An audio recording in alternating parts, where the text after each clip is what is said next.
Howdy, Ags. Welcome to Aggie Growth Hacks, the podcast sponsored by the McFerrin Center for Entrepreneurship at Texas A&M, where we help entrepreneurs improve their business, connect with other Aggie entrepreneurs, and support one another. I'm your host, Greg Martin, Fighting Texas Aggie class of 2001.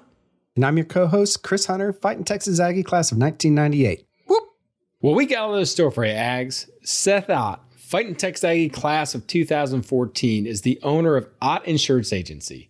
Ott Insurance Agency is a farmer's insurance agency that's located in Frisco, Texas.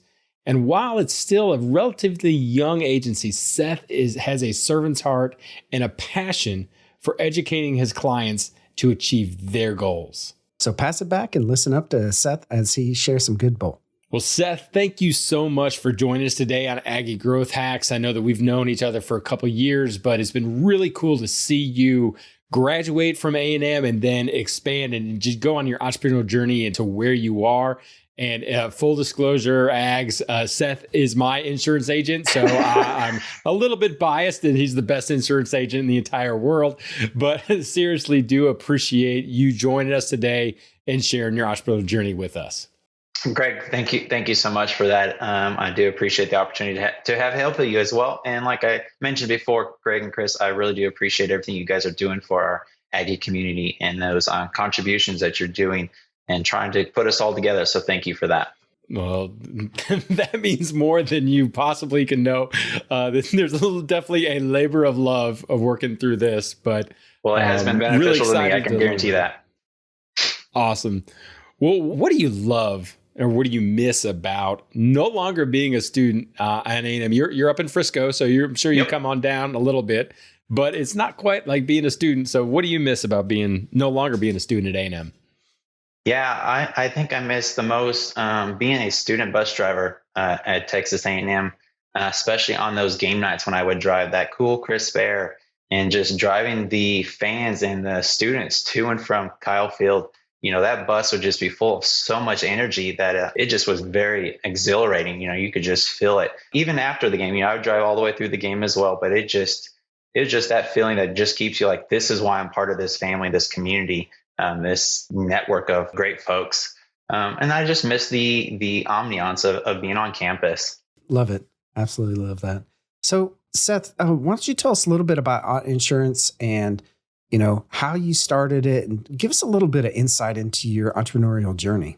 Yeah, Chris, insurance is very confusing, and we love to take the educational approach so that when people buy a home or a car or start a business, they understand the risk they're taking on, and they can then understand which policy is best to help them and protect that as far as when they're going to need it, so they can hopefully avoid financial ruin. And so how that all got started for me, I was previously an outside sales rep for a very livestock supplement company, got let go, and started finding what's next. And another Aggie actually helped me get my resume all updated again on LinkedIn. And I got found by a local farmers insurance district, district manager, I guess I should say. And he said, you know what, I think you'd be great at being an owner. So that's how I got started with it. And in his office, he had a lot of other Aggies. So it's not about what I do. It's the people I work with that are most passionate to me. So, Seth, is the setup that you have, is it a franchise? Is it part of a co-op? What technically, because you own your own business. It is, you come under the farmer's flag. So how does that work? Yeah. So what I love about Farmers as a farmers insurance agency owner, they basically allow us to run our own business. So I am backed by farmers in terms of I provide their products, their services, and so forth. But my community, my members and clients get to know me as Ott Insurance Agency. So I really focus on that relationship. I want to build a relationship to help them through the thick and the thin and customize those policies. So that's the difference. For those that are technicality wise, we're a 1099 essentially. So it's kind of like a franchise, I guess you could say. But Farmers pays the Ott Insurance Agency as a 1099. That's pretty cool. So when did y'all open up the doors for Ott Insurance Agency? Yeah, so this journey started for me in February of 2021. I officially got my insurance license and then got appointed with Farmers in March. So you've been at it a while. Yep. As you're growing and as you're kind of building out your entrepreneurial ecosystem, your business, your model, your processes, what's been the most difficult thing that you've run into, and then how have you hacked it to overcome it? Yeah, the most difficult thing I think is just like how we had to clarify the message to tell folks about how our policies are helping them overcome their struggles of what happens if they have a house fire or what happens if they have a car accident. I had to learn how to clarify the opportunities available within my agency, meaning we're struggling with finding ideal client. And I had to take that step back. And how I overcame that was when my wife came on board. That was probably the biggest game changer. When we both jumped full in and said, this is the only opportunity we have and we got to make it work. She helped me clarify those messages and to use the right verbiage so that any prospect that would apply would understand the opportunities that are at hand and why this is a great opportunity and how we care about them. Because as leaders, I believe it's my responsibility to remove all obstacles and help them reach their physical, mental, financial goals. And so just applying that is literally, we've done that and we've been getting a lot more candidates to apply and high quality candidates as well. Awesome. So let me ask real quick, the type of insurance that you really focus on, is it commercial or are we talking, personal? What type of insurance do you truly is your I said that horrible. Yep. No, it's a great question. So, with insurance, there is a lot of different things. And so our niche and what I focus on as Farmers Insurance Agency, home and auto and life insurance for your personal individuals is the bread and butter. And that's how we love to help people. I'm most passionate about life insurance as well and helping small business owners. There's a lot of small business owners, even here in Collin County and Denton County, where I am, that don't understand some things. So I love to sit down and talk with them and let's create this game plan. They don't need the high structure policy coverage here in year one. Let's get what they need at year two. And I love talking to those individuals and helping create that game plan. So as you've kind of developed that game plan and you've developed the clarity is what I heard you say is, and how you cut through the noise of all the confusion with all the different policies. And again, you did that with me, and I'm around insurance. I'm in the financial services world, so I get it, but that stuff still confuses the snot out of me. So as you've done that, what has been the one area of clarity that you've said, okay, this is really where my clients are getting the most benefit? Is it in that life insurance area? Or, because you're talking about protecting someone's home, protecting their auto. That's the biggest investment that a lot of people have. Yeah. And you've got to take that seriously. Definitely here in the world in terms of physical realm, my savior is the number one protection, I think, of all that everybody needs to have for those that are believers out there. But outside of that, I think, what allows us to do what we do. And I think the most important passion to me is that life insurance, because if I don't make it home today, I don't know what my wife's going to do. I don't want her to go through the struggles. Like I've seen some of our friends who have had a bad wreck and didn't survive. And now they had to sell the house, where had they had chosen to get life insurance for each other, it would allow the spouse to stay in the house and the kids to still go through school and not go through that heartache, and see them just constantly asking people, can you contribute to my GoFundMe? Like, yeah, we all want to give, but there's only so much you can give, where if you would have just took a portion of that and understand the availability you had with that life policy. And there's many different forms out there, as you know, Greg, but that is my passion, to find that for those folks and help them understand what part they're giving onto their insurance company, whether it's with me or not, just to give them those tools and the knowledge to overcome that potential struggle they might face. Love it. So let me ask, because every industry is changing. Every single industry out there has changed from COVID, pre-COVID, now post-COVID, and everything is shaped way differently all the time. So looking forward, what are some industry trends that you kind of see for the insurance industry? That's a great question. And, as the industries are changing, our lives are getting simpler, but it's also becoming more complex because we've got fancier cars, higher priced vehicles, higher priced homes, fancier technologies and phone and all that. And so it's getting more risk out there. And as for an insurance company, when they look at all the possibilities of risk, it's hard for just one policy now to cover that like it used to. And so it's gotten more complex. But unfortunately, the common individual out there thinks that, I just need one policy and it's going to cover it all. It's not that way. So positioning myself still as the insurance advisor rather than just an insurance agent and given a policy. I want to be that advisor to let them know, here, you need this policy. Let's add it with this coverage or this, if that is your goal that you're trying to accomplish, but there's no one set thing for any one individual. It's important to have that relationship with them and say, okay, what are your goals and what are you trying to do over the next year or is it just to buy a new car then? Okay, here's this. And so I think positioning myself as that advisor and sticking strong with that, that really partners well with the ideal client that, Farmers is looking for, that individual that wants that planner to be there on the corner, to call when they need it, and help them through that process. So how do you actually position yourself as that advisor versus, all this technology that is surrounding us in this day and age? I mean, we've got like where you can go online and get a quote. I mean, how do you position yourself and do that to begin with?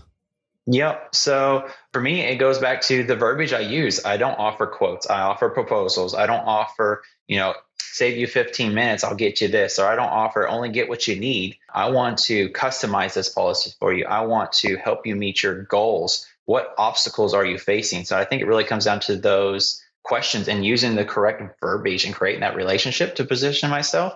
And then just asking people, who else do you know that would care about this? And so I think that's the difference. Rather than saying, oh, go to my website and fill out for a quick quote. Can they do it? Yes. But I'm always going to follow up and say, hey, are you sure this is what you need? I would adjust this, or this after we have a conversation in that respect. So asking the client, how else can I help you? And then do you have somebody else that you think would find this beneficial? And then if they have somebody like, yeah, my cousin needs to know about this too. Great. I'll call them. And I think that'll position me different from those that can just go on 1-800 whatever and get something. It's all about defining the value that you bring to your customers, and the insurance product is just the commodity, or that's table stakes to do it. It's the customization. I love how you said it. You said start with their goals, start with understanding what they want to accomplish, and then by doing that, you can offer maximum value to help. So let me ask you, Seth, what's your goal? What's your BHAG, your big, hairy, audacious goal for your insurance company? Yeah, my goal would be to get the agency to a point where we can have and sustain having 12 individuals on our team. So having 12 team members and allow them That's to a be good Aggie number. Yeah, and that's why I chose it. We can work back the math on that for some of the folks that might be insurance people to understand that in that respect. But what that looks like, it looks like having 5 or 6 insurance advisors and 4 or 5 are customer care agents as well. And then, maybe 1 or 2 managers for each department or office managers. And that'll allow my wife and I then to take more of that mile high approach and be the leaders to make sure our team is meeting their goals in terms of, physical, mental, and financial goals in that respect, and adding that to them, because without them, we wouldn't get where we're at. So we definitely want to make sure they're meeting theirs and succeeding and surpassing them. So that would be my big, hairy, audacious goal. And when you work that activity back, that, that meets the other numbers that everybody would always say. But I think providing that for people, and that leads me to my why, which might be one of the answers in the other ones, but that's why I do what I do. Awesome. This leads us into our lightning round questions. The rules on the lightning round are very simple. You have 30 seconds or less to answer each question. You ready? Ready. Let's go. All right, Seth. What is your favorite hack? This can be personal. This can be business. Anything goes here at this point. Yeah, right now, just, my life is very busy. So I think my best hack is my wife introduced me to binaural beats. So I take that quick power nap with binaural beats and I wake back up refreshed and ready to go. That is so. I'm not familiar with that. We'll give you an extra 30 seconds. Yeah. I don't know the science behind it, but binaural beats is just a sound wave frequency that they're using that you put your headphones on, and it goes difference between your left and your right side. And it's something that allows you to get in that right sound wave or brain wave, I guess, to allow you to have the most peaceful rest for that power nap, where it's 15, 20, 30. There's a whole bunch of different ones out there, YouTube, all different spots. You can look them up, try it. Just look up binaural beats. Cool. Well, we're going to have to check that out.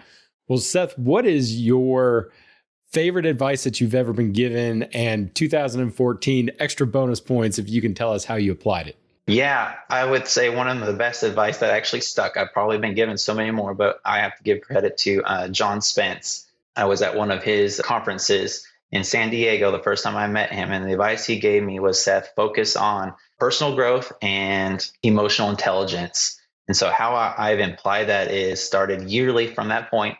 I believe that was in 2015. He provided me with this kind of yearly self-review, and I started doing that every year, and that includes past, present, and future goals and questionnaires. It's pretty long. It takes me probably about an hour and a half, and then I review it. It takes a little bit more, and then on top of that, just always looking ways to improve myself by listening to audiobooks that are self-development, taking as many self-development quizzes and stuff like that, and then just applying that, because if I personally grow, it allows me, I believe, to better lead those folks around me. Love it. Okay, so Seth, tell us, what is your superpower? This may not be the most common superpower, but what's near and dear to my heart and passion is I believe my superpower is a servant's heart. Whenever I walk into a room, I always want to try to find a way to serve people or solve a problem that I see that may be struggling.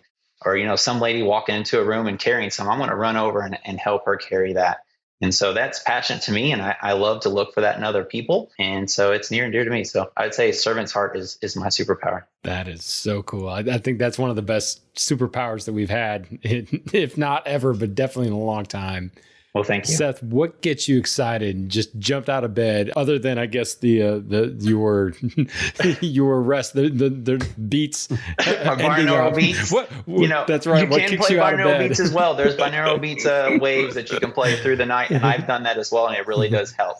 But the dad joke in me on that question is going to say it's my core muscles that sit me up out of bed and put my feet on the ground. But the why behind that is kind of like I advocated to earlier, was my team. I really want to get up and go provide those opportunities, because if I don't go out there, they don't have the opportunities they need to be able to put food on their table and meet their goals. So that's my big why there. So awesome. I absolutely love that. Thank you. All right. So how can the Aggie Network get in touch with you and support you moving forward? Yeah, Chris, I would love to have the opportunity to help anybody. If they have any questions about their personal or business insurance needs, help them review them and make sure they're taken care of. You guys can do that by call or texting me at 972-329-4811. And if you want some great informational context, you can follow my wife on Instagram, our business, I should say. That's Ott Insurance TX. That's OTT Insurance TX on Instagram. Well, Seth, thank you so much for sharing your entrepreneurial journey. Thank you for your servant's heart and really wanting to be able to provide value, but then also to say, okay, look, this is a tool, but it's so much more impactful. And I can attest that you do that with all of your clients. And you're really for you just to share that openly with us on Aggie Growth Hacks and our listeners. We appreciate it so much, man. Well, thank you for this opportunity, guys, as well. It means just as much to me as it does you then. So I really do appreciate it. Well, how about that, Ags? Is that pretty cool or what? I know that I took a lot of things away from that interview with Seth and, wrote down a ton of stuff here in my notebook. What was your favorite takeaway there, Greg? Well, Chris, I think the biggest thing that comes across, and it comes across immediately, is Seth's servant heart. I mean, he really wants to serve those that he works with, those that work for him, those he serves, the community that he is. I mean, we were talking, even talking a little bit about afterwards, how he's involved with the real estate investment group there in the Frisco area, and how he just wants to provide them value to be able to look at the risk that they've got. And he takes that approach throughout his entire business. He had the diligence and the ability to provide clarity on what he actually brings and what sets him apart. Because I mean, he said, look, I don't set the prices for your insurance, but I can tell you exactly the type of client that works best with me and gets the most value out of me. And so really, when you marry that servant's heart and that passion for education with the ability to speak clearly and the value that you bring, oh my gosh, it's not going to be long before he's going to have that good Aggie number of 12 employees underneath him to be able to just have him grow. What about you? What did you take away? Well, I had a couple of takeaways. The first one is, he said that his favorite advice was given to him by a man named John Spence to start with personal growth and emotional intelligence, right? So the personal growth, that's been almost my entire entrepreneurial journey myself, is just constant striving for bettering myself, right? And making sure, and this is part of it. The Aggie Growth Hacks podcast is part of that entrepreneurial journey of personal growth, because I'm finding out what's making these other really super successful entrepreneurs tick. So I 100% agree with that. And that was one of the things that I started. The other thing is the naps, right? I live in a house that, I'm sorry, honey, if you're listening to this, no one in my household lets me nap. So, I mean, I think that's the coolest idea, is to take a nap in the middle of the day real quick, even if it's just short power, 15-minute nap, to recharge your batteries just a little bit. I might have to learn how to do that, That's funny. I think I told you, but in my wife's family, when I met them, like growing up, I really didn't take naps. I mean, after you're about 5, you know? Yeah. But yeah, napping is a competitive sport in my in-laws' house. So it was, but that's really, but the program or whatever that he said, we're going to have to check it out. Yeah. Absolutely. The binaural beats. I'm definitely going to look that up right here. Binaural beats. Yeah. Well, Ags, that's going to do it for this episode of Aggie Growth Hacks. We hope that you enjoyed it, and we hope that you reach out to Seth, even if you're not in the looking for any type of insurance or anything like that. You just hearing his servant's heart and his willingness to provide education on the risks that every one of us have and how to protect yourself, how to quantify your goals. You're not going to be sorry if you connect with Seth on LinkedIn, Facebook, Instagram. While you're on the social medias, I hope that you connect with Aggie Growth Hacks. We'd really love it if you would go out and find the Aggie Growth Hacks Facebook group and join that. If you don't know where that is, connect with Chris or I. We'd send you a direct link, and we'd love it if you'd also would leave rating or review or comment on this podcast, wherever you're listening. We also want to give a huge shout out to our sponsor, the McFerrin Center for Entrepreneurship at Texas A&M University. Since 1999, the McFerrin Center for Entrepreneurship has served as the hub of entrepreneurship for Texas A&M. If you're an Aggie entrepreneur or even a wantrepreneur, head on over to their website now for a program that's right for you. Just go to aggiegrowthhacks.com/McFerrin. Well, join us next time when we connect with another great Aggie entrepreneur and learn how they hack their growth. Until then, I'm Chris Hunter. And I'm Greg Martin. Thanks and gig 'em.